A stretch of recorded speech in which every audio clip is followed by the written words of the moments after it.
560 ጫማዎች፣ 32 ጂንስ ሱሪዎች፣ 22 ታይቶች፣ 16 ሽቶዎች አሉኝ። ግን የደሃ ልጅ ነኝ። አዲስ አበባ ከምሽቱ 11 ሰዓት ከ10 ደቂቃ። እንደ ፋብሪካ ትልቅ መሸታ ቤት። ለነገሩ ፋብሪካ ነው። ሴቶችንና ሴቶችን የሚያሳድዱ ያመርታል። 28 ሴቶች። አንዳንዶቹ ፊታቸው ብቻ ያምራል። አንዳንዶቹ ተክለ ሰውነታቸው ብቻ ያምራል። አንዳንዶቹ ደግሞ የሚኖሩት ለመቀመጫቸው ውበት ይመስል ጌጣቸውና ዳሌያቸው ብቻ ያምራል። አንዳንዶቹ ደግሞ ሁሉ ነገራቸው ያምራል። ሁሉን ነገር ከታደሉት መሃል አንዷን ሴቶቹ ብርሃን እያሉ ይጠሯታል። አንዳንዶቹ ደግሞ ወለባ ይሏታል። ለሷ ሁለቱም ስሟ ነው። እውነትም ብርሃን፣ ሁሉ ነገሯ ብርሃን ነው። ከ28ቱ ሴቶች እንደ ብርሃን ውበት የደፋባት ሴት የለችም። አንድ ሁለቱን አየሁና ወዳደርኳቸው። አንዷ ቆንጆ ብትሆንም በመጠጥ ብዛት ድምጿ ጎርኗል። ሌላዋም ከሚገባው በላይ ቆንጆ ብትሆንም የጡቶቿ ትልቅነት ውበቷን ደብቆታል። ትላልቅ ጡቶቿን ለማሳነስ የተለያዩ ዘዴዎችን ብትጠቀምም አልተሳካላትም። እናም ብርሃን ከ28ቱ ሴቶች በቁንጅናም ሆነ በተክለ ሰውነት ትበልጣለች። ማስተናገድ ግዴታቸው ነውና ብርሃን ምን ልታዘዝህ ብላ ተጠጋችኝ። እንዲህ ተጨዋወትን። ጥቁር ታይት በጥቁር ሹራብ፣ የተንጨባረረ ጸጉር። አንዷ ቆንጆ ወለባ ሰው ይፈልግሻል አለቻት። ሄደች። ሚጢጢ ሎተሪ ሻጭ ወደ አዳራሹ ገባች። ጥበቃ ውጭ እያለ ያባርራታል። ሚጢጢዋ በፍርሃት እየተንቀጠቀጠች ትሸሻለች። ጥበቃው ልብሷን እየጎተተ በያዘው ዱላ ሊነርታት ሲል ቆንጆዎቹ አስጣሏት፣ ጮሁበት። አንዷ እኩያ መሰለች ደነዝ አለችው። ሌላዋ ደንቆሮ ስትል አከለች። ሶስተኛዋ ወፍራሟ ደግሞ ጅል ስትል ጨመረችለት። ጥበቃው ስድቡን ጠግቦ ሄደ። ሚጢጢዋ በፍርሃት እየተንቀጠቀጠች ሎተሪ የሚገዛትን ባይኗ ትፈልጋለች። ድንገት የኔና የሚጢጢዋ አይን ተጋጨ። ጠራዋት። በደስታ መጣች። የብርሃን ወንበር ላይ ተቀመጠች። ሚሪንዳ ቀረበላት። ከጥበቃው ዱላ ያስጣሏትን ወይዛዝርቶች፣ ጠጪዎቹን፣ ወይተሮቹን መቃኘት ያዘች። አትገዛኝም? ስንት ልግዛሽ? 3 ቶምቦላ ግዛኝ። አንዱ ስንት ነው? 5 ብር ብቻ ነው፣ እንካ ውሰደው ብላ ወረወረችልኝ። ጠጣች። ጠምቷታል። ማን ነው ሽጪ የሚልሽ? እናቴ። እድሜሽ ስንት ነው? 11። ሌላ ወንድም አለኝ፣ 1 ዓመት አልሞላውም። አባትሽ የት ነው? አባት የለኝም። እናቴን አባቴ ታለ ብዬ ስጠይቃት ትገርፈኛለች። ስለ አባትሽ ሁለተኛ እንዳትጠይቂኝ ትለኛለች። ትንሽ ወንድሜ ግን አባት አለው፣ እኔ አባት የለኝም። እስካሁን ስንት ሸጥሽ? አንተ ከገዛኸኝ ጋር 375 ብር አለኝ። ይሄን ሁሉ ሸጥሽ? አዎ፣ ትላንትና 400 ብር ሸጫለሁ። ትርፍሽን ታውቂዋለሽ? ከ100 ሎተሪ 21 ብር አገኛለሁ። ከመደበኛ 15 ሳንቲም አገኛለሁ። ከፈጣንም አገኛለሁ። በቀን ንጹህ ትርፍ 60 ብር ነው ትለኛለች እናቴ። ሁሉ ቀን እሸጣለሁ። ብርሽን የሚወስድ የለም? ብሬን አላስነካም፣ እናቴ ትቆጣኛለች። ትማሪያለሽ? አዎ፣ 5ኛ ክፍል። በትምህርቴም ጎበዝ ነኝ። ከ57 ተማሪዎች 6ኛ ወጣው ባለፈው ዓመት። ስታድጊ ምን መሆን ትፈልጊያለሽ? እንደነዚህ ሴቶች መዘነጥ ፈልጋለሁ። ታይት መልበስ፣ ቆንጆ ሽቶ መቀባት ፈልጋለሁ። እንደነዚህ ያሉንም እያለችኝ ብርሃን መጣች። እንደ ብርሃን የመሆን ህልሟ እንዳይጨምር ብዬ ወዲያው ሸኘኋት። በዚያ በቆንጆ ቆንጆ ሴቶች በተወረረው መሸታ ቤት ሎተሪ ለመሸጥ ስትቅለበለብ ጠባቂዋ አፈፍ አደረጋት። ወጣች። የዚች ትንሽ ልጅ ዕጣ ሴተኛ ዳሪነት ነው። ከአንድ 3 ዓመት በኋላ እኛ ጋር ትቆማለች አለችኝ ብርሃን። ደነገጥኩ። ኑሮን ለማሸነፍ እየተሯሯጠች ነው። በዚያ ላይ ጎበዝ ተማሪ ናት ብዬ ተከላከልኳት። አንተ አታውቅም። ሁላችንም በተሰበሰብንበት እንደናንተ መሆን ነው የምፈልገው አትለን መሰለ? ሴተኛ ዳሪ ነው የምትሆነው። የደሃ ልጅ መጨረሻ ሴተኛ ዳሪነት ነው። ደግሞ ቆንጆ ስለሆነች ከ3 ዓመት በኋላ ትገባበታለች። እልም ያልኩ የደሃ ልጅ ስለሆንኩ አይደል እኔንም እዚህ ያገኘኸኝ? ወለባ ብርሃንን ተጣራች። ሄደች። ከ8 ደቂቃ በኋላ ተመልሳ መጣች። እኔ ስንት ዓመት እንደሰራው ታውቃለህ? እንዴት ማወቅ እችላለሁ? 9 ዓመት። ሚጢጢዋ ሎተሪ ሻጭ በደንብ አይተሃታል? አዎ አይቻታለሁ። እሷ 10 ዓመት ቢሆናት ነው። እኔ ከሷ ከፍ ብዬ ነው ሴተኛ ዳሪ ሆንኩት። የደሃ ልጅ መሆን መጥፎ ነው። የደሃ ልጅ ሆኜ የሀብታም ትምህርት ቤት በነፃ ነው የተማርኩት። የሀብታም ልጆች ሴቶቹ በሁሉም ነገር ይፎካከሩ ነበር። እኔ ግን ዩኒፎርሜን አጥቤ ጸጉሬን ሹሩባ ተሰርቼ ብሄድም የደሃ ልጅ ደሃ ነውና በድህነቴ ስሞቶልኝ ነበር። በኋላ ግን በልጅነቴ ያጣሁትን ሁሉ አገኘሁት። አይቆጨኝም። ተማሪ ሆኜ ሁሌ የሚያስጨንቀኝ ልብስና ጫማ ነበር። መምህራችን ቅዳሜ ሲጠራን ተማሪዎች ሁሉ ቆንጆ ልብስና ጫማዎቻቸውን ለማሳየት ነበር የሚሄዱት። እኔ ስለሌለኝ እያለቀስኩ ቀር ነበር። በልጅነቴ ያጣሁትን ግን ሴተኛ ዳሪ ሆኜ ያገኘሁት። አሁን ያለኝን ልብስ አትጠይቀኝ። እናቴ ትሙት ሀብታም የተባለች ሴት የኔን ያህል ልብስና ጫማ የላትም። ወለባ የሚል ድምጽ ተሰማ። ተነስታ ሄደች። የሄለን በርሄ ዘፈን ተከፍቷል። በእርግጥ ጊዜው የሄለን በርሄ ነው። የቴዲ አፍሮ ነጠላ ዜማዎች ሲለቀቁ እንደነበረው አይነት የሄለን በርሄ ዘፈኖችም እየተደጋገሙ ይደመጣሉ። ዲጄው ሳይሰለችው አይቀርም። የሄለን በርሄን አንዱን ዜማ ለቆ ሌላ ሲያስከትል መልሶ ይታዘዛል። ደንበኛ ንጉስ ነውና የታዘዘውን ይፈጽማል። ሌላው ደግሞ ያዘዋል። ፊት ከነሳው ለስላሳ ወይም ቢራ ይጋበዛል። መልሶ ይከፍትለታል። በየመሃሉ የዘሪቱ ነፍሷን ይማረውና የማናልሞሽ ዲቦ፣ ቴዲ አፍሮና የታምራት ደስታ ዘፈኖች እየተለቀቁ ቢሆንም የሄለን በርሄን የበለጠው የለም። አንዱ ዘፈን 6 ጊዜ ተለቀቀ። ከጠጪዎች መሃል አንዱ እየተወዛወዘ ነው። ሄለን በርሄ እኔ የምፈልገው ይሄን ነው ስትል ወደ ስካር እየተጠጋ ያለው መሸተኛ ከወገቡ በታች እየተሽከረከረ በአንድ እጁ ብልቱ አካባቢ እየነካካ በሌላው እጁ ጣቶቹን እያወራጨ ይሄን ነው እያለ ይዘፍናል። ሴቶቹ ይስቃሉ፣ በጭብጨባም ያጅቡታል። ቢራ የሚጋብዙትም ነበሩ። ብርሃን ተመልሳ መጣች። የለበሰችው ጥቁር ታይት በነጭ ታይት ተቀይሯል። የሰውነት ቅርጿ ፍንትው ብሎ ወጥቷል። ሁሉም የተመኛት ይመስላል። ሁሉም ከጅሏታል። ትልቅ ሀብት ፍለጋ ዋሻ ውስጥ ለመግባት የተጣደፉ ይመስላሉ መሸተኞቹ። የወንድ ዘር ሁላ አፉን ከፍቶ ቀርቷል። አንዱ ትንባሆውን እያንፎለፎለ ጠራት። መልስ አልሰጠችውም። ተጫወት እንጂ አለችኝ። መልስ አልሰጠኋትም። ዘንጠሻል አትለኝም? በጣም አምሮብሻል አልኳት። ሁሌ እንዳማረብኝ ነው። በየሰዓቱ ልዩነት ነው እንዴ ልብስ የምትቀያየሪው? ሾርት ገብቼ እኮ ነው አሁን አልኳት። የተበሳጨሁም መሰለኝ። ግን ለምን ተናደድኩ? ለምን ተበሳጨሁ? አላውቅም። እኔን አስቀምጣ እንዴት የሚል ተራ አስተሳሰብ ይሆን እንጃ። ግን ተናድጄ ነበር። ስሜቴን ደብቄ እኔን እዚሁ አስቀምጠሽ ገባሽ አልኳት። አንዴ ብቻ መሰለህ አለችኝ። ስንቴ ገባሽ አልኳት ካፏ የሚወጣውን ለመስማት እየጓጓሁ። አንተ ከመጣ 3ቴ፣ ካንተ በፊት 4ቴ። አትቀልጂ። እማዬ ትሙት። ስንት ሰዓት ገብተሽ ነው? 12 ሰዓት። ሰዓቴን አየሁ። 2 ሰዓት ከ42 ደቂቃ ይላል። ደንበኞችሽ ናቸው? 2ቱ ደንበኞቼ ናቸው። 5ቱ አዲስ ተመዝጋቢዎች ናቸው። የት አገኘሻቸው? ሽንት ቤት አካባቢ ከቆምኩ ሰው አላጣም። አይናፋር ወንዶች ሴት የሚመርጡት ሽንት ቤት ነው። 2ቱን ከሽንት ቤት ነው የወሰድኳቸው። ስንት ከፈሉሽ? 2ቱ 150 ብር ይከፍላሉ ደንበኞቼ። አዲስ ተመዝጋቢዎች 100 ብር። ከዚህ በኋላ በቃሽ? እስከ 4 ሰዓት እሰራለሁ። ካሁን በኋላ 3 ሾርት ከሰራ ይበቃኛል። ከ10 ወንዶች ጋር ስራዬ አይደል? ከልብስና ከጫማ ባያልፍም ደስ ይለኛል። ወንዶችን ስቀያየር ከሴቶቹ ሁሉ የበለጥኩ መስሎ ይሰማኛል። የቤቱ ንግስት እኮ እኔ ነኝ። ከተለያዩ ወንዶች ጋር ወሲብ ካልፈጸምኩ ይጨንቀኛል። እማዬ ትሙት ጭንቅ ይለኛል። ወንዶችን ስቀያየር ደስ ይለኛል። ሌሎቹም እንዳንቺ ናቸው? አይደርሱብኝም። የምትፎካከረኝ አንድ ናት። 4 ወንዶች ትጠልዛለች። ሁሉ በእጄ ሁሉ በደጄ ነኝ። ሁሉ አርሶ ማን ይሸመት ሲባል አልሰማህም? ሁሉም ማረስ የለበትም። ብሩንስ ትይዣለሽ? አያዝም። የምኖረው ለልብስና ጫማ ነው። የደሃ ልጅ ነኝ አላልኩም? በልጅነቴ ያጣሁትን አሁን አግኝቼዋለሁ። ቆይማ ስንት ጫማዎች እንዳሉኝ ታውቃለህ? አላውቅም። ግን እንዳትደነግጥ። አልደነግጥም። ሁሉም ያልፋል እውነት ብቻ ይተርፋል ሲባል ሰምተህ ታውቃለህ? 560 ጫማዎች አሉኝ። አሁን ደሃ አይደለሁም። የደሃ ልጅ እንጂ ደሃ አይደለሁም። እማዬ ትሙት ሁሉ አማረኝን ገበያ አታውጧት ነኝ አይደል? 32 ጂንስ ሱሪዎች አሉኝ። 22 ታይቶች፣ 16 ሽቶዎች አሉኝ። የጫማና የልብስ ፍቅር አሰቃይቶኝ በድህነት ያደግኩ መናጢ እኮ ነኝ። ሴተኛ ዳሪ ሆኜ ድህነቴን ተቀበልኩት፣ አስተዳደጌን ተቀበልኩት። ሁሉም ቢናገሩት ሆድ ባዶ ይቀራል ይባል የለ?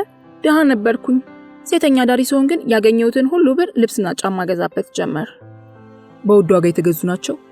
ትንሹ 350 ብር የሚያወጣ ጫማ ነው። እማዬ ትሙት ደሃ አይደለሁም። አመልማል እንኳን 500 ጫማዎች ናቸው ያሏት። በቴሌቪዥን ስለ ጫማዎቿ ስታወራ ሰምቻለሁ። እኔ በልጣታለሁ።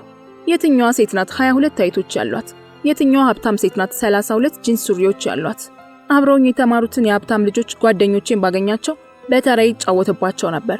ሀብታም ነኝ የምትለው ሴት ሁላ ከአንድ በላይ ታይት የላትም፣ ከ5 በላይ ጫማም አይኖራትም። ከጓደኞችሽ ጋር ትዋዋሳላችሁ? እኔ ለማንም አላውስም። ሁሉንም ትጠቀሚባቸዋለሽ? በቀን 3 ጫማና 3 ልብስ ቀይራለሁ። ከአንድ ሰው ጋር ሾርት ገብቼ ከወጣው ልብስ መቀየር ደስ ይለኛል። ስታይሌንም ቀይራለሁ። ልብስ ቀይሬ ስወጣ አማርሽኝ ብሎ በድጋሚ ይዞኝ የሚወጣ አለ። በቀን 3-4 ጫማ ካልቀያየርኩ 560 ጫማ ስራ ፈቶ ይውላል። አሁንም እየገዛሽ ነው? 560ኛ ጫማዬን የገዛሁት ከወር በፊት ነው። ተከራይተሽ ነው የምትኖሪው?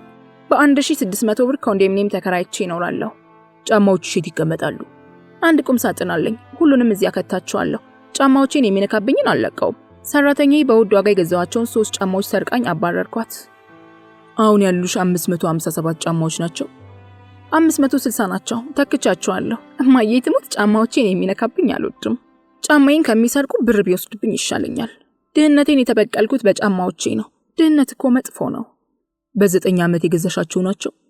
የ9 ዓመት ቅርሶቼ ናቸው። ድህነቴን ያስረሱኛል። ጓደኞቼ ቤት መጥተው ስለ ጫማዎቼ ብዛት እያወሩ ሲያደንቁ ብቸኛዋ ሴት የሆንኩ መስሎ ይሰማኛል።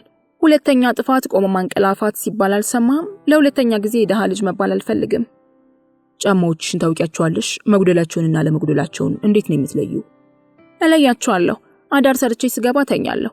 ሻወር ወስጄ ቁም ሳጥኔን ከፍቼ ቆጥራቸዋለሁ። ሰራተኛዬ እንዳትሰርቀኝ በየቀኑ ቆጥራቸዋለሁ። ስቆጥራቸው ደስ ይለኛል። በየቀኑ? አዎ፣ እድለኛ ነኝ አይደል? ሐመልማልን እበልጣታለሁ። እንደኔ እድለኛ ሴት አለች ስትለኝ እንጃ አልኳት በኃይለ ቃል። አበሳጭታኛለች።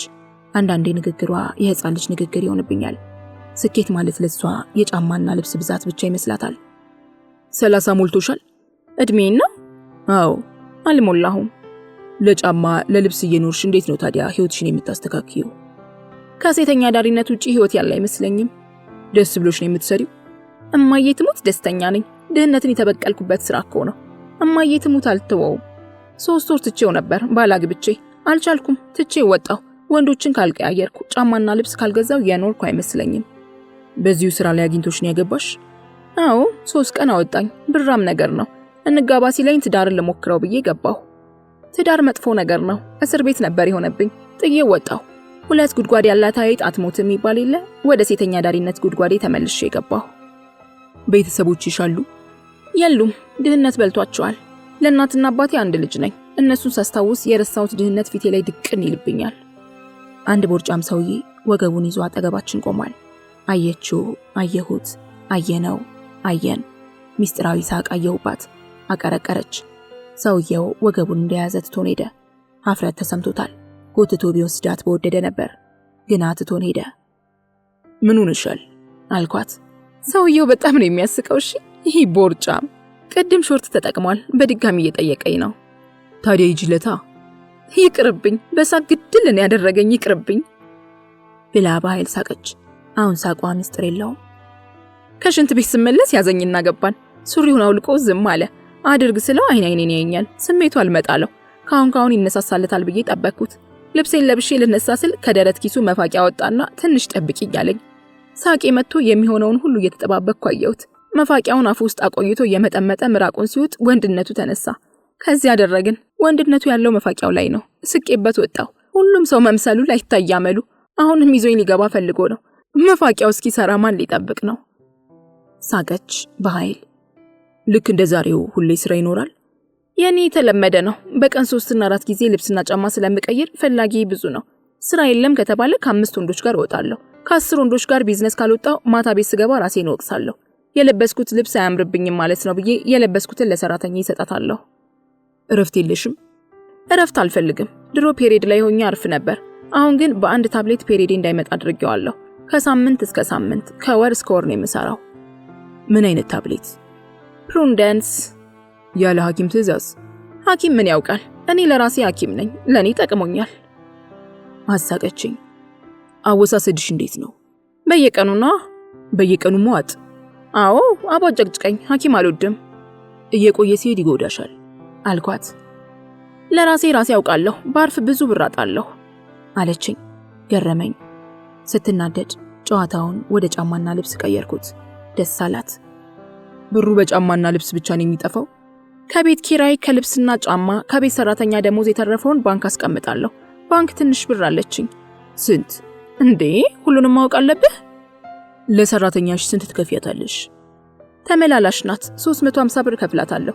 ከኔ ጋር በልታ ጠጥታ ለትራንስፖርት በቀን 5 ብር አላት። ልብስ ሰጣታለሁ። አይበቃትም? ትክክለኛ ስምሽ ብርሃን ነው ወለባ? ብርሃን ያለኝ አንድ ደንበኛዬ ነው። ከኔ ውጭ ሴት አይነካም። ገዳም ነሽ ይለኛል። ደላላ ነው። ያንቺን ገላ ከነካው ይቀናኛል ይለኛል። ባለፈው ከኔ ጋር አድሮ 60 ሺህ ብር ኮሚሽን ተከፈለው። ሌላ ሴት ከነካው አይቀናኝም ስለሚል ሌላ ሴት አይነካም። እሱ ነው ብርሃን ያለኝ። 60,000 ኮሚሽን አግኝቶ የኮሚሽን ይገባሻል ብሎ 3,000 ብር ሰጠኝ። ከኔ ጋር ካደረ ቢዝነስ ይቀናዋል። ወለባ ብለው ስም ያወጡልኝ ጓደኞቼ ናቸው። ወለባ ማለት በቆንጆ ሴት ራስ ላይ የሚደረግ የፀጉር ጌጥ ነው። ሂውማን ሄር ስለማዘወትር ወለባ አሉኝ እንጂ እማዬ ያወጣችልኝ ስም ሌላ ነው። ይህን ሂውማን ሄር የገዛሁት በውድ ዋጋ ነው። ስንት ገዛሽው? አሁን ተወዷል። ከ9 ወር በፊት ደንበኜ 5,000 ብር ሸጠችልኝ። ኮንዶም ትጠቀሚያለሽ? እጠቀማለሁ። ጓደኛዬ ከዓመት በፊት በኤችአይቪ ሞታለች። አሪፍ ሴተኛ ዳሪ ለመሆን ራሴን መጠበቅ አለብኝ። ለቤት ባላ ለችግር ነጠላ አይደል የሚባለው? ያለ ኮንዶም አልሄድም። እስቲ አስበው፣ ከሞትኩ እኮ 560 ጫማዎቼ የሌላ ሰው ሊሆኑ ነው። ለተቀማጭ ሰማይ ቅርቡ ነው አሉ። የስንቱን እንዳመልችዬ እኮ ነው ጫማዎቼን የገዛኋቸው ስትለኝ በእርግጥም ጫማዎቿ ህይወቷ ናቸው ብዬ አሰብኩ። ከኤችአይቪ ራሷን ለመጠበቅ ኮንዶም የምትጠቀመው ለጫማዎቿ ስትል ነው። 560 ጫማዎቿ ከራሷ ወጥተው የሌላ ሰው እንዳይሆኑ ስለምትሰጋ በኮንዶም ትጠቀማለች። ኮንዶም ህይወትን ማትረፍ መሆኑን የምታረጋግጠው ከ560 ጫማዎቿ፣ ከ32 ጅንስ ሱሪዎቿ፣ ከ22 አይቶቿና 16 ሽቶዎቿ ጋር መኖር ስትችል ብቻ ነው። 560 ጫማዎቿ ከሌሉ የእርሷ በህይወት መኖር አጠያያቂ ነው። ምሳሌያዊ ንግግሮች ታበዣልሽ ልበል? ልጅ ሆነን ስንማር አማርኛ አስተማሪያችን እኔ የደሃ ልጅ ነኝ ይለን ስለነበር እንደኔ ደሃ አገኘው ብዬ ትምህርቱን ወደው ነበር። እሱ ነው ያስተማረኝ። ብርሃን በሴተኛ ዳሪነት ህይወት የምትተዳደር ሴት ሆነች እንጂ የሚያኮራ ሙያ ቢኖራትና ደፍራ ብትወጣ በጫማ ብዛት ሪከርድ ትሰብር ነበር። ለመሆኑ ከብርሃን የሚበልጥ የጫማ ብዛት ያላቸው ሴቶች ይኖሩ ይሆን? ድምፃዊት አመልማል ብርሃንን ትከተላት ይሆን? እስከ ዛሬዋ ቀን በህይወት ዘመኑ ምን ያህል ጫማዎችን ቀያይረዋል? በቤቶስ ምን ያህል ጫማዎች አሉ? ይህ ጥያቄ ለሴቶች ነው፣ ወንዶችን አይመለከትም። ብርሃን እውነትም ብርሃን ናት። ሁሉ ነገሯ ብርሃን ነው። ከሰማይ የወረደች የኮከብ ስብርባሪ ትመስላለች። ተጠራች። 8ኛውን ጊዜያዊ ተጠቃሚ ልታስተናግድ ተለይታኝ ሄደች። እኔ ወጣው። ብርሃን ወለባ ጉደኛ ናት። ከምሽቱ 4 ሰዓት በፊት 8 ወንዶች ጎብኝተዋታል። 3 ጫማዎችን፣ 2 አይቶችን ቀያይራለች። በአማርኛ ምሳሌያዊ ፈሊጦች ፍቅር የወደቀችው ብርሃን በንግግሮቿ መሃል እነኚህን ትጠቀማለች። ሁሉ በእጄ ሁሉ በደጄ፣ ሁሉ አማረሽን ገበያ አታውጧት፣ ሁሉም ሰው መምሰሉ ላይታይ ያመሉ፣ 2 ጉድጓድ ያላት አይጥ አትሞትም፣ ሁሉ አርሶ ማን ይሸምት፣ ሁሉ ያልፋል እውነት ብቻ ይተርፋል፣ ለቤት ባላ ለችግር ነጠላ፣ ለተቀማጭ ሰማይ ቅርቡ ነው፣ ሁለተኛ ጥፋት ቆሞ ማንቀላፋት። በሌላ ቀን ብርሃንን እያሰብ መፋቂያ ዟሪ አፈላለኩና አገኘው። ባለ መፋቂያው መፋቂያውን እየሸጠ ሻይ ቡና አልን። ብርሃን ስላጫወተችኝ ጉዳይ ባለ መፋቂያውን ጠየቅኩት። ወንድነትን የሚያነሳሳ መፋቂያ የትኛው ነው አልኩት። ይኸውልህ ብሎ ከተደረደሩት መሃል አንዱን አውጥቶ አሳየኝ። በላስቲክ ታሽጓል፣ ከላይ ተቋጥሯል። ስም አለው። ሱዳኑ ይባላል። ከሱዳን የሚመጣው ችግር ላለበት ብቻ እንዳይመስልህ፣ ለሁሉም ይጠቅማል። ከመጠቀምህ ከ10 ደቂቃ በፊት ጥርስህን ትፍቅበታለህ። ምራቁን አትተፋውም፣ ትውጠዋለህ። ከዚህ በኋላ ደስተኛ ትሆናለህ። ዋጋው ስንት ነው? 120 ብር ነው። ለዘመድ 100 ብር ይሸጣል። መጨረሻው 80 ብር ሸጥልሃለሁ። ቡና ስለጋበዝከኝ በ80 ብር ውሰደው፣ ትወደዋለህ። በቀን ስንት ትሸጣለህ ሱዳኑን? 5ም 6ም እሸጣለሁ። ከማን የምትረከበው? ከሱዳን አምጥቶ የሚያከፋፍል ሰው አለ። አምጥቶ ያከፋፍለናል። የሚገዙህ እነማን ናቸው? ሁሉም ይገዙኛል። ሴቶችም ይገዙኛል። ገዝተው ውጭ የሚልኩም አሉ። አንዱ ፈረንጅ 4 ገዝቶኛል በ120 ብር ሂሳብ። ሌሎቹስ ይሸጣሉ? ከሁሉም መፋቂያዎች በውድ የሚሸጠው ሱዳኑ ነው። ሚትሮ፣ ጅማ፣ የሐረር ቴምር፣ ዋዋቴ፣ ልምጭና ቅርፊት ብዙም አይሸጡ። ቢሸጡም ዋጋቸው ትንሽ ነው። ከ10 ብር አይበልጥም። አንተ በዚህ ስራ ነው የምትተዳደረው? አሁን በዚህ ስራ እተዳደራለሁ። በዚህ ስራ ያገኘሁትን ብር ደግሞ ገጠር መሬት ገዝቼ ድንች፣ ባቄላ፣ በቆሎና እንሰት አመርታለሁ። ሴቶቹ ለምናቸው ይገዙሃል? ለባላቸው ነዋ። ባለመፋቂያው ቀልደኛ ነው። ይህን አውርቶ ቡናውን ጠጥቶ ሱዳኑን ሊቸበችብ ገሰገሰ። ያቦርጫም የብርሃን ደንበኛ ትዝ አለኝ። ብርሃን ወለባ እግዜር ገላግሏት ለልብስና ጫማ መኖሯን አቁማለች። ብርሃን እንዴት ከዚህ ህይወት እንደወጣች በዝርዝር ባልነግራችሁም በቀን ከ10 ወንዶች ጋር ጊዜያዊ ካልወጣች እንቅልፍ የማይወስዳት ብርሃን የመሸታ ቤቱን ጨለማ ታሪክ አድርጋ አስቀርተዋለች። እጣ ፈንታዋ ሆኖ ሀብት የተረፈው አዱኛ የበዛለት ሰው ጣልላት። ድህነት ለሷ ጨለማ ነበር። መሸታ ቤት ጨለማ ነበር። ብርሃን ወለባ አሁን የብርሃን መንገድን በትክክል ጀምራለች። ከባሏና እድሏ በቀር ማንም አልረዳትም። እኔ ጥቂት ምክሮችን ለግሻታለሁ። ረሃብን እንደኔ የሚያውቀው የለም። ሞያሌ ኬንያ ጠረፍ ከአዲስ አበባ 771 ኪሎ ሜትር፣ ከሐዋሳ 5 ኪሎ ሜትር ርቀት ላይ ይገኛለሁ። በኮንትሮባንድ ንግድ ያበደችውና ብዙዎቹን በኮንትሮባንድ ንግድ ያበለጸገችው ሞያሌ በሰዓት እላፊም ሞቅ ደመቅ ብላለች።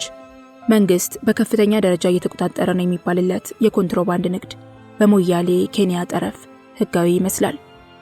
ኩኩዬ የሚባሉት የኬንያ ተወላጆች ጋምቢ የሚባለውን ከተማቸውን ትተው ያሻቸውን ሁሉ የሚፈጽሙት በኢትዮጵያዊቷ ሞያሌ ከተማ ነው። በርካታ ኩኩዬዎች በቀትር ይሁን በሰዓት እላፊ በሞያሌ ከተማ ይታያሉ። ራሳቸውንም እንደ ኢትዮጵያዊ ይቆጥራሉ። ለማህበራዊ ኑሯቸው መሰረት የሆነውን ሁሉ ከሞያሌ ይሸምታሉ። በሞያሌ ከተማ የሚገኘው ቶታል የተሰኘው ነዳጅ ማደያ ለኢትዮጵያውያን የተሽከርካሪ ባለንብረቶች ቤንዚንና ናፍጣ መሸጥ አያዘወትርም። ምክንያቱም ደግሞ ትርፍ ነው። ለኩኩዬዎች በትርፍ ይሸጥላቸዋል። ኩኩዬዎቹ ደግሞ ጀሪካኖቻቸውን ሞልተው ወደ ከተማቸው ጋምቢ ይዘልቃሉ። ውሃ ውድ ነው። ከሞያሌ ተጭኖ ወደ ኩኩዬዎች መንደር ይሻገራል። አንድ ባለ 25 ሊትር ጀሪካን በ20 ብር ይሸጣል። ኩኩዬዎቹ መዝናናት የሚወዱት ሞያሌ ከተማ ነው። በሞያሌ ከተማ ስመጥር የሆኑት መሸታ ቤቶች በኩኩዬዎች እንደተጨናነቁ ነው። ኢትዮ ኬንያ፣ ታዬና ፍቃዱ የሚባሉ መሸታ ቤቶች እያንዳንዳቸው ከ30 በላይ ቆነጃጅቶችን ይዘዋል። ቆነጃጅቶቹ ከመላ ኢትዮጵያ የተውጣጡ ናቸው። በተለያዩ ከተሞች ያሉ የሴት ደላሎች በ3 ወር ጊዜ ውስጥ ሚኒባስ ትገዣለሽ በማለት ያጓጓቸዋል። ሴቶቹ ደግሞ ረዥም ርቀት ተጉዘው ሞያሌ ይደርሳሉ። እንዳሰቡት ግን አይሆንላቸውም። ኢትዮ ኬንያን፣ ታዬና ፍቃዱ የሚባሉትን መሸታ ቤቶች ጎበኘዋቸው። በመስተንግዶ በሴቶች ብዛት ቆንጆ ቆንጆ ሴቶችን በማቅረብ ከመሃል ሀገር በማስመጣት ከቤተሰብ በማስኮብለል እርስ በርስ ይፎካከራሉ። እኔም ባንዱ ተገኝቼ ካንዷ ቆንጆ ጋር አወጋው። ሞያሌንም በሰዓት እላፊ ጎበኘዋት። አንገተ ቀጭን፣ ወገበ ቀጭን፣ ቀጭን ፊት፣ ቀጫጭን ጣቶችና ቀጫጭን እግሮች ካሏት ቆንጆ ጋር ተጨዋወትን። እንዲህም አቀረብኩላችሁ። ከምሽቱ 4 ሰዓት ከ22 ደቂቃ። ምን ነው ያኮረፍሽ ትመስያለሽ? አላኮረፍኩም። ፊትሽ ልክ አይደለም። የተለመደ ነው። እንዴት? በዚህ ሰዓት ከሴተኛ ዳሪ ደስታ ተጠብቁ። እስከ 5 ሰዓት ድረስ ድብርት ነው። አታያቸውም? ሁሉንም ደብሯቸዋል። ለምን ደበራችሁ? በቃ ሰዓቱ ነው። ስራ የሚጀመረው ከቀኑ 9 ሰዓት ላይ ነው። ደናብር ከሸቀልን 3 ሰዓት ስራ እንገባለን። ሰሞኑን ደናብር ስለሸቀልኩ 25 ብር እየተቀጣው ከ3 ሰዓት በኋላ ገባለሁ። ዛሬስ ስንት ብር ተቀጣሽ? 25 ብር ተቀጥቻለሁ። ቢራ አልጠጣ? ጠጪ። ቅዱስ ጊዮርጊስ ቢራ አዘዘች። በርካቶች ቅዱስ ጊዮርጊስ ቢራን ይጠጣሉ። ቅዱስ ጊዮርጊስ ቢራ በብር 9 ይሸጥ ነበር። ሌሎች ቢራዎችም አሉ። መሸታ ቤቱ ውስጥ ያሉት ከ90 በመቶ በላይ ጠጪዎች ግን ቅዱስ ጊዮርጊስ ቢራን ይጎነጫሉ። ቆንጆዋም ተጎነጨች። ቺርስ ተባባልን። አመሰግናለሁ። በጣም ጠምቶኝ ነበር። መርቅኛለሁ። በቢራ ካልተሰበረ ጤነኛ ሆኜ አላድርም። ስንት ቢራ ትጠጫለሽ? እስከ 11 ድረስ ጠጣለሁ፣ ግን አልሰክርም። እንግዶች ናችሁ መሰለኝ። ማን ነው ቀድሞ የሚገባው? አንተ ወይስ እሱ? ቀድሞ ለሚጠቀም ታላቅ ቅናሽ ይደረግለታል። ሁለታችንም አብረን እንገባለን ካላችሁም ትችላላችሁ። ትንሽ ዋጋ ይወደድባችኋል እንጂ ቀላል ነው። ግን በደንብ እንዳስተናገዳችሁ ከፈለጋችሁ በየተራ ይሻላል። ወይም ደግሞ አንዳችሁ ጊዜያዊ፣ አንዳችሁ አዳር ሞክሩ። ተንጣጣች፣ ተተረተረች። እኛ ዝም አለን። አብሮኝ ያለው ወዳጄ ሚኪ ይባላል። የዚህ ሰዓት እላፊ ወጪን በሙሉ የሸፈነልኝ እርሱ ነው። ቆንጆዋ ቀጠለች። ሁለተኛ ቅዱስ ጊዮርጊስ ቢራም ደገመች። ቀጫጭን ጣቶቿን ጸጉሯ መሃል ከተተች። አከከች። ወሰናችሁ? ማን ነው ቀድሞ የሚገባው? ቀድሞ ለተጠቀመ ታላቅ ቅናሽ ይደረግለታል። ቅናሹ ስንት ነው? 100 ብር ይቀነስለታል። ኩኩዬዎች መተው ከወሰዱኝ እንዳትቀየሙኝ። ኩኩዬዎችን ባልወዳቸውም ለዋጋ መደራደሪያ እጠቀምባቸዋለሁ። በል ከኩኩዬ ጋር ሳልወጣ ወስኑ። ኩኩዬዎች ስንት ይከፍላሉ? ሾርት ከሆነ 100 ብር፣ አዳር ከሆነ ደግሞ 400 ብር። የኩኩዬዎች ብር ደስ ይላል። እነርሱን ግን አልወዳቸውም። ለምን? ጥሩዎች አይደሉም? በክፍያ ጥሩዎች ናቸው። ደህና ብር ይከፍላሉ፣ ግን አልወዳቸውም። ጥሩዎች ከሆኑ ለምን ትጠያቸዋለሽ? አለ አይደል? ተው እባክህ። ለምን እንደምጠላቸው ልንገርህ? ንገሪኝ። ንጽህናቸውን አይጠብቁም። ጫማቸው ይሸታል። ከእነርሱ ጋር የመውጣ ቢዝነስ ሲጠፋ ብቻ ነው። ኩኩዬ 400 ብር ከሚከፍለኝ ያበሻውን 250 ብር ሰጥቶ ይባደር ይሻለኛል። ሴተኛ ዳሪ መሆኔ የሚያስጠላኝ ኩኩዬ ይዞኝ ሲያደር ነው። ንጽህናቸው እንዲጠብቁ ለምን አትነግሪያቸውም? እነግራቸዋለሁ፣ ግን አይሰሙኝም። ውሃ የለንም ነው የሚሉኝ። አልፎ አልፎ ግን ንጹህ ይሆኑ አሉ። ከ2 ሳምንት በፊት አንድ ንጹህ ኩኩዬ አውጥቶኝ ነበር። ለኔ 400 ብር ሰጠኝ። 1000 ብር ሰጥቶኝ ለኔና ለሚስቱ ልብስ ግዢ ብሎኝ አንድ አይነት ልብስ ገዛውለት። ሚስቱ የት ናት ያለችው? ጋምቦ የሚባል የኬንያ ግዛት ነው የምትኖረው። ገበያ ከወጣ ይሸውዱታል። የ1000 ብር ልብስ በ3000 ብር ይሸጡለታል። ምን ገዛሽ? ለሁለታችንም አንድ አይነት ነው የገዛሁት። ኩኩዬው ነው ያዘዘኝ።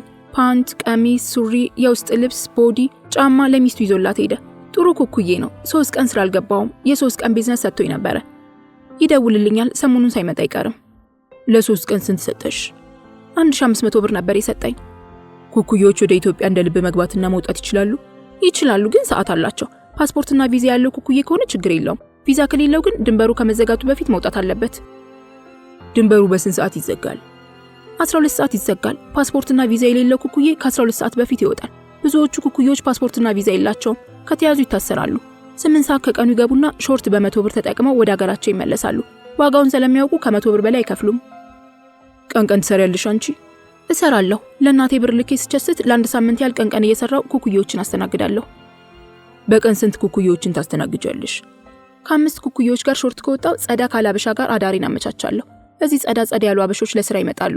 እነርሱ ደህና ብር ይከፍላሉ። የቸሰትኩ ጊዜ ግን በ9 ሰዓት ስራ ገብቼ ከኩኩዮች ጋር እወጣለሁ። በአጠቃላይ በቀን እስከ 700 ብር ሰራለሁ። አንድ ሳምንት በቀን 700 ብር ከሰራው ወሩ ሙሉ 25 ብር የተቀጣው 4 ሰዓት ስራ ገባለሁ። እናትሽ የት ነው ያሉት? አዲስ አበባ። በየወሩ ብር ትልኪላችኋለሽ? ገና ስራ እንደጀመርኩ አዋሳ ያለው በየወሩ እስከ 1200 ብር ድረስ ልክላት ነበር። ሞያሌ ከገባው በኋላ ግን በየ2 ወሩ እስከ 2000 ብር ድረስ ልክላታለሁ። ቤተሰብ ብሩ እንዴት እንደሚመጣ አያውቅም። ስልክ ስደውልላቸው ብር ላኪ ብቻ ነው የሚያውቁት። ስራሽን ያውቃሉ? አያውቁም። አዋሳ ያለው ዱባይ ሄጃለሁ ብያቸው ስለነበር ዱባይ እንዳለው ነው የሚያውቁት። የእናቴ ሞባይል ላይ ስደውል የሚወጣው ቁጥር የውጪ ነው። ብዙ ቁጥር ይወጣል። እናቴ አጠረጥርም። ልጄ ከዱባይ ደወለች ብላ ታናግረኛለች። እድሜ ለሳፋሪኮም ከእናቴ ጋር ያለምንም ችግር እገናኛለሁ። ሳፋሪኮም የኬንያ ቴሌ ነው። እዚህ ካርዱ በብዛት ይሸጣል። የኔ የኢትዮጵያ ሞባይል ስለማይሰራ ተዘግቷል። በሳፋሪኮም ነው የምጠቀመው። ባለ 9 ብር አለ። በእነሱ 50 ሽልንግ ይባላል። ባለ 9 ብሩን ገዝቼ ከእናቴ ጋር በደንብ አወራለሁ። የሳፋሪኮም ካርድ ቶሎ አያልቅም። ባለ 9 ብሩን ገዝቼ ብዙ አወራለሁ። ኢትዮጵያ ያለው ቴሌ ትንሽ አዋርተ ይበላሃል። ሳፋሪኮም ጥሩ ነው ሂሳቡ ስለማያልቅ። ከሌለኝ ጓደኞቼ ያስደውሉኛል።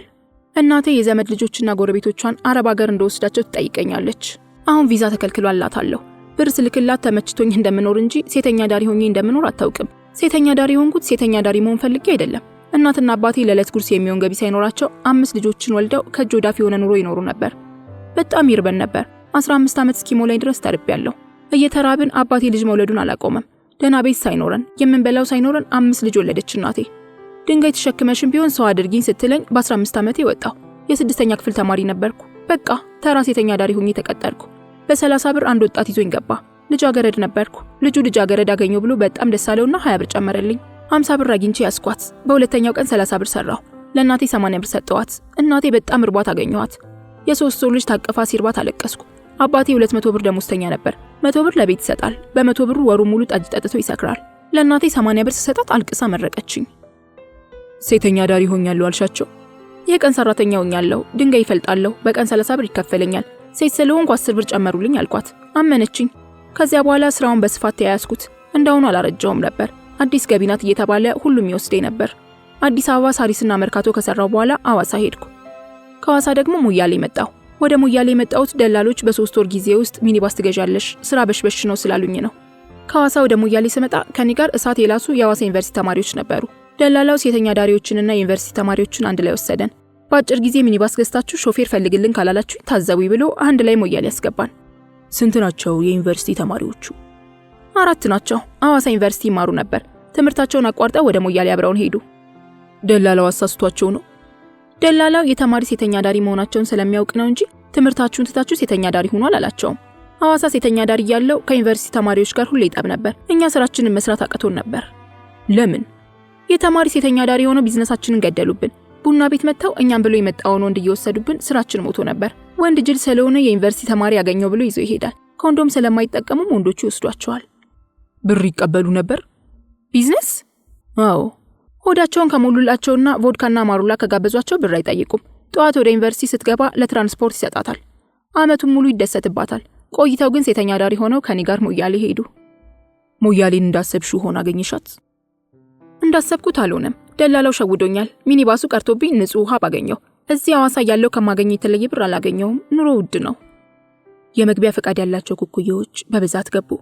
ኩኩዮችን አልወዳቸውም ብትልም አይኗ ተንከራተተ። አሁንም ታያቸዋለች። እነርሱም ያዩታል። ቢራ ልድገም? ድገሚ። ቀን ያዩዋቸው ፌዴራል የጉምሩክ ፖሊሶች የደንብ ልብሳቸውን ቀይረው ሊዝናኑ መጡ። ገቡ፣ አዘዙ። የሚያዝናናቸውን ሁሉ መፈጸም ያዙ። ይህ ትልቅ ስነ ምግባር ነው። በአንዳንድ ከተሞች አዲስ አበባን ጨምሮ ትራፊክ ፖሊሶች፣ የመከላከያ ሰራዊት አባላትና የፌዴራል ፖሊሶች የደንብ ልብሳቸውን ለብሰው መሸታ ቤት ሲስተናገዱ እመለከታለሁ። የደንብ ልብሳቸውን ለብሰው ሲሰክሩ፣ እንዳሻቸው ሲፈነጩ ምንም አይመስላቸውም። እነኚህ ግን ስርዓት አላቸው። በአሁኑ ሰዓት እድሜሽ ስንት ነው? 23 ዓመቴ ነው። እስከ መቼ ድረስ ነው ዱባይ ነኝ ያልሽ የምታጭበረብሪው? ትንሽ ጊዜ መስራት ይኖርብኛል። ድህነት እስኪጠፋ ሴተኛ ዳሪ ሆናለሁ ባልልህም የቤተሰቦቼ አኗኗር እስኪቀየር ሴተኛ ዳሪ መሆኔ ግድ ነው። እስከ መቼ? ዱባይ ለመግባት የሚያስችለኝን ብር እስካጠራቅም ድረስ እሰራለሁ። ለራሴ ብቻ የምኖር ሴት አይደለሁም። የቤተሰቦች ህይወት የተመሰረተው በእኔ ነው። የያዝኩትን ይዤ ዱባይ መግባት ይኖርብኛል። ዱባይ ሲሄድ ሁሉም ነገር ይቀየራል። ህሊናዬ ንጹህ እንደሆነ ይሰማኛል። የሸረሞጣው ርካሽ ስጋዬ ነው።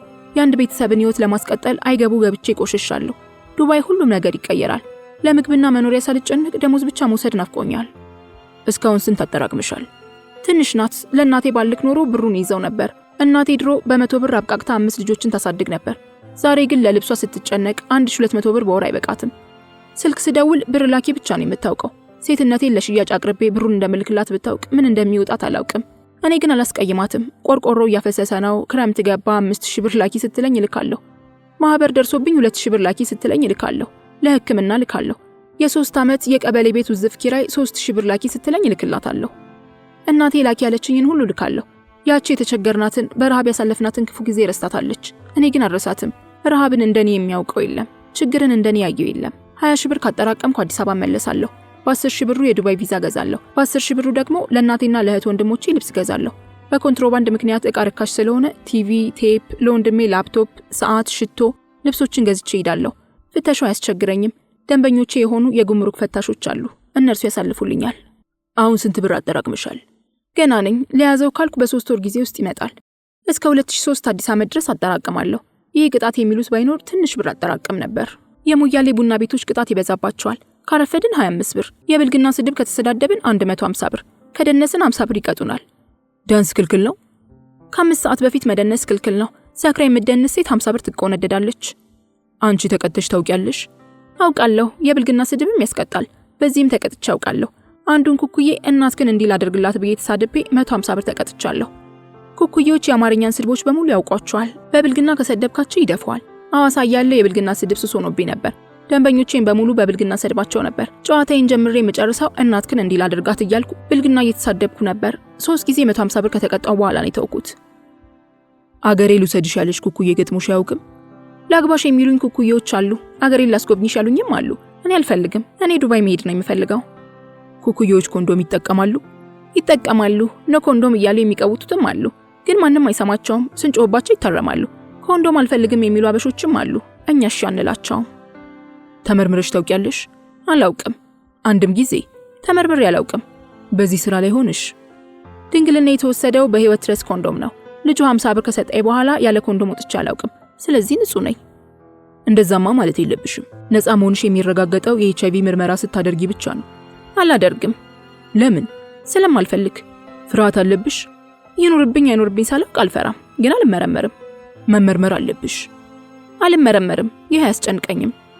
ዱባይ መሄድ አትፈልጊም? ምን አገናኘው? የኤችአይቪ እና ሌሎች የጤና ምርመራዎችን ካላካሄድሽ ከሀገር መውጣት አትችይም እኮ። እሱን ተረት ተረት ነው። ሐዋሳ የነበሩ ኤችአይቪ ያለባቸው ጓደኞቼ ዱባይ ሄደዋል፣ ጅዳ ገብተዋል። ይሄ ቀላል ነው። ኤችአይቪ ያለባቸው? አዎ። እንዴት ሄዱ? ፎርጅድ አሰርተው ነዋ። እኔም አሰራለሁ። እንዴት አሰሩ? 500 ብር ከፍለው ተሰራላቸው። ነፃ ተባሉ። እኔም አሰራለሁ። ራስሽን አውቀሻል እንዴ? አላወኩም። ራስሽን ሳታውቂ ታዲያ እንዴት ፎርጅድ አሰራለሁ ትያለሽ? በቃ መመርመር አልፈልግም። ፎርጅድ አሰርቼ ዱባይ ሄዳለሁ። የተጠራጠርሽ ነገር አለ እንዴ? 3 ጊዜ ኮንዶም ተቀዶብኛል። ምናልባት በዚያን ጊዜ ተይዤ እንዳይሆን ሰጋለሁ። ጊዜው መቼ ነበር? ሞያሌ ከመጣው ነው። ከ3 ኩኩዮች ጋር ኮንዶም ተቀዶብኛል። ኩኩዮቹ ምን አሉ? አንዱ ኩኩያ አውቆ ነው የቀደደው። ኮንዶም ቀይር ስለው ነው አለኝ። እጮሃለሁ ስለው ኮንዶም ቀይሮ ተጠቀመ። ፖሊስ ስለሚፈሩ አያስቸግሩም። ኩኩያው አስይዞኝ እንዳይሆን ፈራለሁ። ስለዚህ አልመረመርም። ግድ የለሽም ተመርመሪ። አልመረመርም። ኮንዶም ስለተቀደደብሽ ቫይረሱ አለብሽ ማለት አይደለም። አልፈልግም አለችኝ። አሁን 8ኛ ቢሯን እየተጎነጨች ነው። ፍርሃትና ልበ ሙሉነት የተቀላቀለባት ወጣት። መንፈሰ ጠንካራ ትመስላለች። ከመቅጽበት ደግሞ በፍርሃት ተርዳለች። የሳፋሪኮም ካርድ ከኪሷ እያወጣች ፋቀች። ትንሽዬ ካርድ፣ መጠኗም አነስተኛ የሆነ በአምባ መቶ የሚል ጽሑፍ በትልቁ ሰፍሯል። ትልቅ ውቅያኖስ ላይ የጀርባ ምስል ይታያል ካርዱ ላይ። ከስር ደግሞ ሳፋሪኮም የሚል ጽሑፍ በቀጭኑ ሰፍሯል። በግልባጩ ካርዱ የተፋቀበት ቁጥር ወጣ። 48 09 31 82 0001። ቀጭኗ ቆንጆ ደወለች። ጥሪው አልተሳካላትም። ሶስቱም ሆቴሎች ሞቅ ደመቅ ብለዋል። ኢትዮ ኬንያ፣ ታዬና ፍቃዱ ሆቴሎች። በሶስቱም ሆቴሎች ቆነጃጅቶች ተሰባስበዋል። ከ20 ዓመት በታች የሚሆኑት ከ50 በመቶ በላይ ይሆናሉ። ለመሆኑ ከየት ይሆን ጠፍቶ የመጡት? ሴት ልጆቻችሁ የጠፉባችሁ ወላጆች ካላችሁ ሞያሌ ዝለቁ። አልጋ ያዝነው በቀለ ሞላ ሆቴል ነው። በቀለ ሞላ የድሮ ስሙ እንጂ ሞገሱ ጠፍቷል። ከፍተኛ የኮንትሮባንድ እንቅስቃሴ ያላትን ሞያሌ ለቅቄ ወጣሁ። ቆንጆዋ ዱባይም ባይሆን ከአረብ ሀገሮች ባንዱ ገብታለች። ተሳክቶላታል።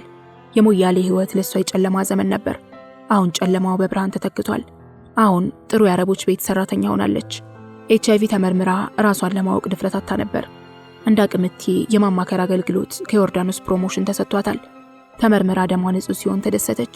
ከዚህ በኋላ ወሲብ አልፈጽምም ነበር ያለችው። ነፍስ አታውቅም ብለው አበላሹኝ። ሰውየው ተናጋሪ ነው፣ ተሳዳቢም ነው።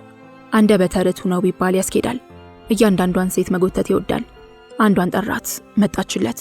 ምን እንዳላት አይታወቅም። አመናጭቃው ትታው ሄደች። ወደል ብሎ ሰደባት። በአጋጣሚ ሙዚቃ ወደ ሌላ ሙዚቃ የሚሸጋገርበት ጊዜ ስለነበር ወደል የሚለው ስድብ በቤቱ ተስተጋባ። ወደል ተብላ የተሰደበችዋን ሴት ሁሉም ሳቁባት። ደግሞ ሌላዋን ጠራ፣ ይሄ ማዕተኛ ሰውዬ። ልጅቱ ቂጧ በጣም ትልቅ ሆኖ በጅንስ የተወጠረ ነው። ለሷ መቀመጫ የሚሆን ጅንስ ሱሪ እንዴት ብሎ እንደተገኘም ያስገርማል። ታዲያ ይሄ ሰውዬ ጠራትና በደስታ መጣችለት። አጠገቡ ካለው ክፍት ወንበር ላይ ያረፋለችና እየተንሾካሾኩ ማውራት ጀመሩ። አንዱ ለሲባባሉ በመሃላቸው ልዩነት ተፈጠረና ገለማምጣው ተነስታ ሄደች። ይህ ልማደኛ ሰውዬ ምን ብሎ እንደሰደባት ታውቃላችሁ? ኩንታል ጌጥ። እስኪ ያስቡት ኩንታል ጌጥ እንዴት ያለ እንደሆነ። በእርግጥም ይሄ ፕሮፌሽናል ተሳዳቢ ስም ማውጣትም ሆነ መሳደብና ማሸማቀቅ ይችልበታል። የልጅቱ ጌጥ በእርግጥም ኩንታል ጌጥ የሚያሰኝ ነው። ብታዩት እኮ በጣም ትልቅ ነው። ጌጧ ብቻውን ተለይቶ ይመዘን ቢባል 100 ኪሎ ባይመዝንም ወደዚያው መጠጋቱ አይቀሬ ነው። እናላችሁ ይሄ አሸማቃቂና ፕሮፌሽናል ተሳዳቢ ያቺንም በስድብ እያሸማቀቀ አንዲት የቀይዳማ ቆንጆ ላይ ደረሰ። የቀይዳማዋን ቆንጆ ጠራት። በደስታ ፍልቅልቅ እያለች መጣችለት። እርሱም ፍልቅልቅ እያለ ተቀበላት። ፕሮፌሽናል ተሳዳቢው ለሌሎቹ ሴቶች ያላሳየውን ክብር ለዚች ልጅ መስጠቱ እየገረመኝ ተከታተልኳቸው። ሰውየው ያልቅበት አይነት ነው። ሲያወራ ውሎ ሲያወራ ቢያድር ወሬ ያልቅበትም። ወሬውን አጣፍጦ በማውራትና በመቀመም አቻ ይገኝለትም። እሱ ያወራል፣ የቀይዳማዋ ቆንጆ ትስቃለች።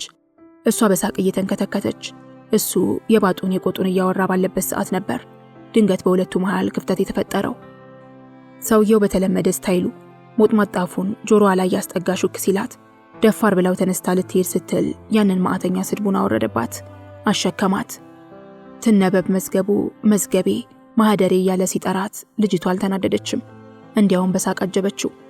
ልጅቱ ስድቧን ቀምሳ ትተው አልሄደችም። ሰውየው አጠገብ ቆማ በሳቅ ትንከተከታለች። እኔ ያለሁት ሰውየው አጠገብ ስለሆነ ጠራኋትና በቀጥታ ወደኔ መጣች።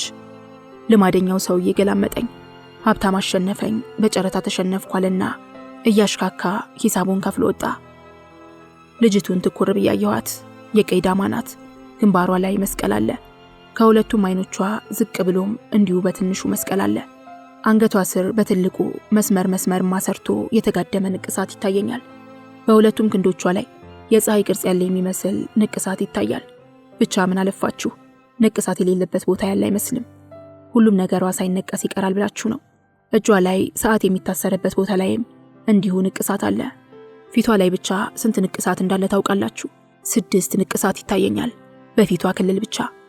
አይኖቿ ስር የመስቀል ቅርጽ ያለባቸው ትንንሽ ንቅሳቶች አሉ። በግራና በቀኝም እንዲሁ ከጉንጯ በላይ 2 በጣም ትናንሽ የመስቀል ቅርጽ ያላቸው ንቅሳቶች ይታዩኛል። አንገቷ ስር ደግሞ ከአይኗ ስር ካለው የመስቀል ንቅሳት ትንሽ ለቀቅ ያለ ንቅሳት ይታየኛል። አንገቷ ስር ያለውንና ትልቁን መስመር ተዉት፣ የባቡር ሀዲድ ነው የሚመስለው። ከክንዷ ጀምሮ እስከ እጇ ድረስ ያለውንም ተዉት፣ ለቁጥር ያዳግታል። ጣቶቿ ላይ ሳይቀር ንቅሳቶች አሉ። ጣቶቿ ላይ ያሉት ንቅሳቶች ቀለበት ይመስላሉ። በ10ሩም ጣቶቿ 10 ቀለበቶችን ያጠለቀች ሊመስሉ ይችላል። ለመሆኑ ይህንን ሁሉ ንቅሳት ለማዘጋጀት ወይም ለመነቀስ ስንት ጊዜ ወስዶ ይሆን? ነቃሾቹስ ይህንን ንቅሳት ሲነቅሱ ስንት ጊዜ ወስዶባቸው ይሆን እያልኩ ከራሴ ጋር እየተነጋገርኩ ሳለው ነበር ልጅቱ ምን እያሰብክ ነው ብላ ከሄድኩበት የመለሰችኝ። የሐሳብ ትራንስፖርት የለውም ይባል የለ። በሐሳቤ ነቃሾቹ ዘንድ ሄጄ ነበር። ነቃሾቹ የሚገኙት ጎጃም፣ ጎንደር፣ መንዝ ወይም መርሃ ቤቴ ሊሆኑ ይችላሉ። ለማንኛውም ልጅቱ ከሄድኩበት መልሳኛለች። ምን ትጠጫለሽ? ሚሪንዳ። ቢራ ትጠጪም? መጠጥ የሚባል አልጠጣም። ጠጥተሽ አታውቂም? የቢራ ጣዕም ምን እንደሆነ አላውቀውም። ሚሪንዳ ነው ምርጫዬ። ቡና ቤት ስንት ዓመት ሰራሽ? 3 ሳምንት። እዚህ ቤት ነው ስራ የጀመርሽው? ስራዬ ከዚህ አይደለም። ቡና ቤት ገብቼ አላውቅም። ለምን እዚህ መጣሽ? ዝናቡ እኮ ነው ያሯሯጠኝ። ዝናቡን ፈርቼ ነው እዚህ የመጣሁት። እግረ መንገዴን ደግሞ ቢዝነስ ካገኘው ብዬ መጣሁ። ልጁ ሲጠራኝ ደስ ብሎኝ ነበር። ከልጁ ጋር በምን ተጣላችሁ? ሰውየው ቀልደኛ ነው፣ ያስቃል። እኔ ተጫዋች ወንድ እወዳለሁ። 100 ብር ልስጥሽና ቤት ይዤሽ ልሂድ ሲለኝ እሺ አልኩት። አንተ ብቻ ነህ ስለው 2 ጓደኞች አሉ አለ። ለ3 አውጥታችሁኝ ነው 100 ብር የምትሰጠኝ ብዬ ሸኘሁት። ደፋር ነው። መንገድ ላይ ነው የምትሰሪው? አዎ። የት አካባቢ? አንዳንድ ጊዜ ከውራይል ጀምሮ እስከ 22 አካባቢ ዞራለሁ። አንዳንድ ጊዜ ደግሞ መስቀል ፍላወር ቆማለሁ። ላንች አካባቢ እሄዳለሁ። የሚያወጡኝ ባለመኪናዎቹ ናቸው። 3 ሳምንት ብቻ ነው የሰራሽው? እመብራንን 3 ሳምንቴ ነው። ከሀገሬ ከወጣሁ 3 ወር አልሞላኝም። የተወለድኩት አዴት ነው። ጎጃም? አዎ። ትምህርቴን እየተማርኩ ሳለሁ ቤተሰባችን የሆነ ሰው ይዞኝ አዲስ አበባ መጣና የቤት ሰራተኛ ሆኜ ተቀጠርኩ። 2 ወር ከሰራው በኋላ ስራውን ማስጠላኝ። ለምን? የቤት ሰራተኛ መሆን ከባድ ነው። ልብስ አጠባው፣ እንጀራ መጋገሩ፣ ቤት ማጽዳቱ፣ ልጆችን መንከባከቡ ሁሉ ያደክማል። በዛ ላይ 100 ብር በማይሞላ ብር እኮ ነው የተቀጠርኩት። አሰሪዎቼ ቤት ደግሞ 4 ጎረምሶች አሉ።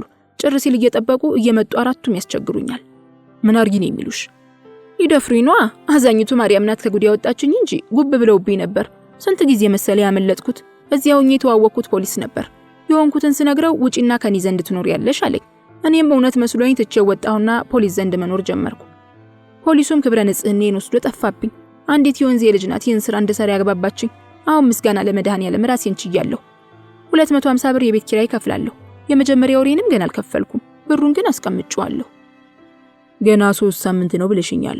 ስራውን ቻልሽበት ታዲያ? አዎ ደህና ነኝ፣ ምንም አልልም። ከስንት ወንዶች ጋር ወጣሽ? አረገኝ መች ቆጠርኳቸው ብለህ ነው? አብረውሽ ያደሩትን ረሳሻቸው? ያደሩትን ያልከኝ? አዎ አብረውሽ ያደሩትን 6 ይሆናሉ።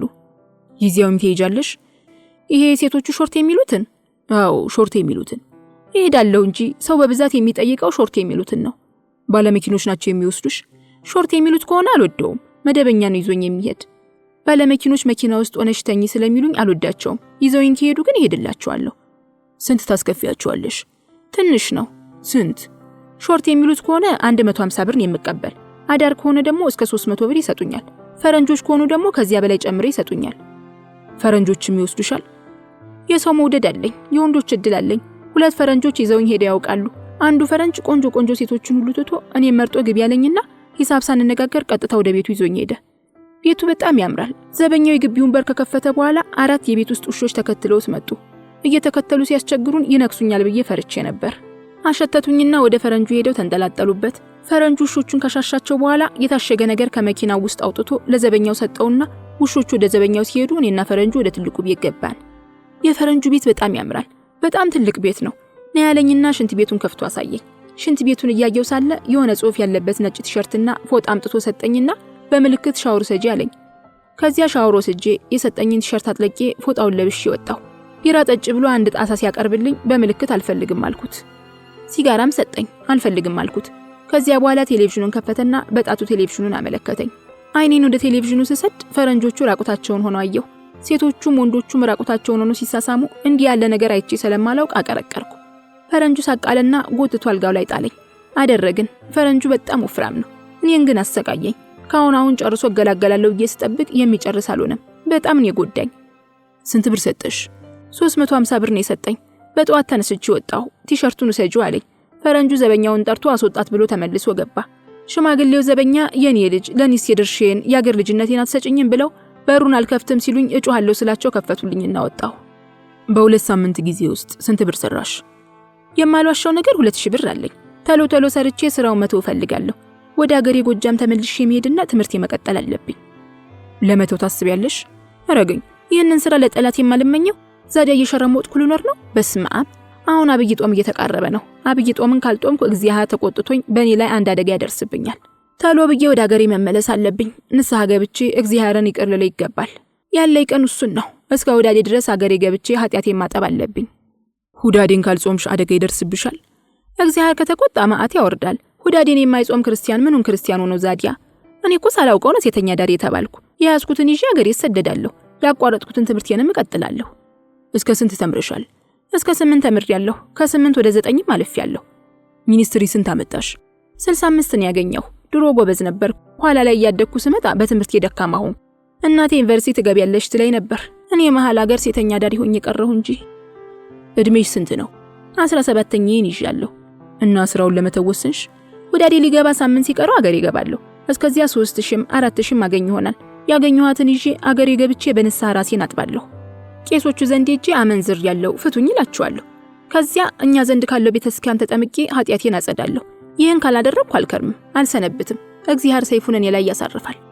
ትኩር ብዬ ካየኋት በኋላ ባየሁት ነገር ሁሉ ተደምሜ ይህ ሁሉ ንቅሳት ግን ምን የሚሉት ነው? እንደዚህ አይነት ንቅሳት አይቼ አላውቅም አልኳት። እኔስ መቼ አውቄ? ይህ ሁሉን የነፍስ ሳላውቅ በልጅነቴን የተፈጸመው። እኔ የማውቀው ነገር አልነበረም። ካደግኩና ነፍስ ካወቅኩ በኋላ ነው ይህን ሁሉ ጉድ ያየሁት። ማን እንደነቀሰሽ አልጠየቅሽም? ሳድግ መጠየቄ አልቀረም። ከወላጆቼ ቤት ገጠር አያቶቼ ዘንድ ሄጄ ነበር። እዚያ ነው እንዴ የተጫወቱብኝና ያበላሹኝ። ሳላውቀው አበላሹኝ። አንተ ያየው ይሄን ብቻ ነው። መላው ሰውነቴ እኮ ንቅሳት ነው። ጡቴ ስር አለ። በሁለቱም ጡቶቼ ላይ ንቅሳት አለ። ጡት ላይ ንቅሳት ይደረጋል እንዴ? ካደግኩ በኋላ አበላሻችሁ ብዬ ወላጅ አባቴን ጠየቅኩት። አባቴ ያዘነ። የእርሱ ቤተሰቦች ናቸው የተጫወቱብኝ። ጡቴ ላይ ያለውን ደግሞ ለእናቴ ጠየቅኳት። እናቴ ጡት ላይ መነቀስ ጡት አያስተልቅም ስለሚባል ነው የተነቀስሽው አለችኝ። እና እውነት ሆኖ አገኘሽው? ጡት ላይ መነቀስ ጡት አያስተልቅም? አዎ እውነት ሆኖ ነው ያገኘሁት። ጡቴን አየኸው? ትልቅ አይደለም፣ የልጃገረድ ጡት ነው የሚመስል። እጅሽ ላይ ያለውስ? እኔ ምኑን አውቄው? መላ ሰውነቴ እኮ ነው የተነቀሰው አለችና ሱሪዋን ከፍ አድርጋ እግሯ ላይ የተነቀሰችውን አሳየችኝ። በፀሐይ ቅርጽ የተዘጋጀ ንቅሳት በሁለቱም እግሮቿ ላይ ይታያል። ባቴ ላይም ተነቅሻለሁ። ነፍስ አታውቅም ብለው አበላሹኝ። ራሴን በመስታወት ስመለከተው እናደዳለሁ። ፈረንጁ ቤት ይዞኝ የሄደ ጊዜ ሽንት ቤት ትልቅ መስታወት ስለነበር ራሴን አየሁት። ራሴን ጠላሁት። ሰውነቴ ራሴ አልመስልሻለኝ። በጣም ነው የተናደድኩት። ነፍስ አታውቅም ብለው ተጫወቱብኝ፣ አበላሹኝ። ፈረንጁ ሰውነትሽ ላይ ያለውን ንቅሳት አየው? አዎ አይቶታል። ምን አለ? እሱማ ደስ አለው እንጂ እኔ ለተበላሸሁት እሱ የተነቀስኩትን ቦታ እየመረጠ ይስመዋል። ባቴ ላይ ያለውን ንቅሳት እያየ ይስቃል። ያሻሸውና ይስመዋል። እግሬ ላይ ያለውንም ይስመዋል። አንገቴ ስር ያለውንም በእጁ እየዳሰሰ ይስመዋል። ንቅሳቴን እያየ ደስ ብሎት ቪዲዮ ካሜራ ይዞ መጣና ቀረጸኝ። እንዲሁኝ ሲለኝ እንደፈለገው ሆነለታለሁ። ዙሪ ሲለኝ ይዞራለሁ። ራቁትሽን ሆነሽ ነው የቀረጸሽ? አዎ ራቁቴን ነኝ። የተነቀስኩትን ቦታ እኮ ነው የሚፈልገው። በደንብ አዟዙሮ ቀረጸኝና እቅፍ አድርጎ ሳመኝ። ዝም ብለሽ ተቀረሽለት? እኔ ምኑን አውቄ? ሴቶቹን ፈረንጁ ቀረጸኝ ብዬ ስነግራቸው ሰደቡኝ። እኔ የማይወደደ ይመስሉኛል። በእንደኔ ያለ ባላገር ድሃ መናጢ ፈረንጅ ገሌን ሲስመኝ የተወደድኩ መስሎኝ ነበር። መጠላቴን ያወቅኩት ሴቶቹ ከተቆጡኝ በኋላ ነው።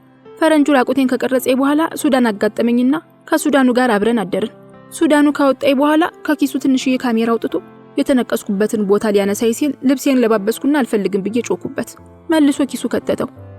የኔን የተበላሸ ሰውነት ለምን እንደፈለጉት ይገርመኛል። እኔ እኮ ተበላሽቻለሁ። ይህን ግን ማጥፋት እችላለሁ? ትችያለሽ። እችላለሁ? አዎ ትችያለሽ። ግን ያንቺ ብዙ ስለሆነ በጣም ብዙ ብር ያስፈልግሻል። ስንት ያስፈልገኛል? በጣም ብዙ ሺህ ብር ያስፈልግሻል ይህን ሁሉ ንቅሳት ለማጥፋት። 5000 ብር ይበቃኛል አለችኝ። ይህን ህይወቷን እንድትጠላ ያደረጋትን ንቅሳት ለማጥፋት ያላትን ጉጉት ተገነዘብኩ።